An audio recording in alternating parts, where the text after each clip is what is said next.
കാലത്തിനൊപ്പം അഭിമാനത്തോടെ Sanju fashion, SBT junction, Sreekrishnapuram, Palakkad.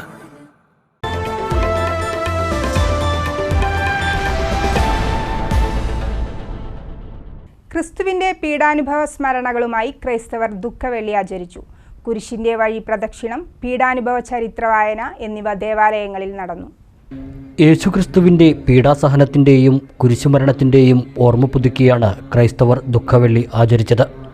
Sreekrishnapuram saint Joseph ഇടവക അംഗങ്ങളുടെ പങ്കാളിത്തത്തോടെ രാവിലെ 7 മണിക്ക് തിരുവാഴിയൂട് ജംഗ്ഷനിൽ നിന്നും കാൽവരി മലയിലേക്ക് കുരിശും ചുമന്നു നീങ്ങിയ കുരിശിന്റെ വഴി ക്രിസ്തുവിന്റെ പീഡാനുഭവ യാത്രയുടെ സ്മരണ ഉണർത്തുന്നതായിരുന്നു.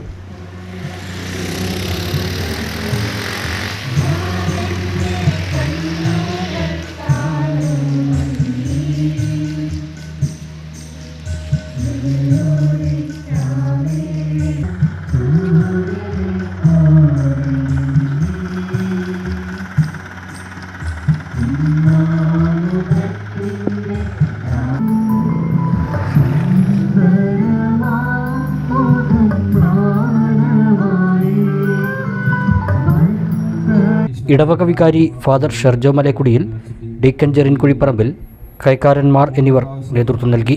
തുടർന്ന് സെന്റ് ജോസഫ് ദേവാലയത്തിൽ പീഡാനുഭവ ചരിത്ര വായനയും വിശുദ്ധ കുർബാന സ്വീകരണവും നടന്നു. നോമ്പാചരണത്തിൻ്റെ ഭാഗമായി നേർച്ച ഭക്ഷണവും ഒരുക്കിയിരുന്നു. ദുഃഖവെള്ളി ആചരണവും കുരിശിൻ്റെ വഴി പ്രാർത്ഥനകളുമൊക്കെ ക്രിസ്തുവിൻ്റെ പീഡാസഹനങ്ങളുള്ള ഒരു പങ്കുചേരലാണ്.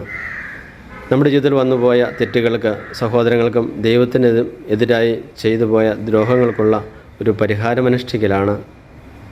ഇതൊരു പ്രാർത്ഥനയാണ്. നമ്മുടെ ജീവിതങ്ങളിൽ ചുറ്റുമുള്ള സഹോദരങ്ങൾക്ക് സഹായവും ആശ്വാസവുമാകാനുള്ള പ്രാർത്ഥന, ആർക്കും കുരിശാകാതിരിക്കാനുള്ള പ്രാർത്ഥന. ക്രിസ്തുനായ ഈശോ നമ്മെ അനുഗ്രഹിക്കട്ടെ.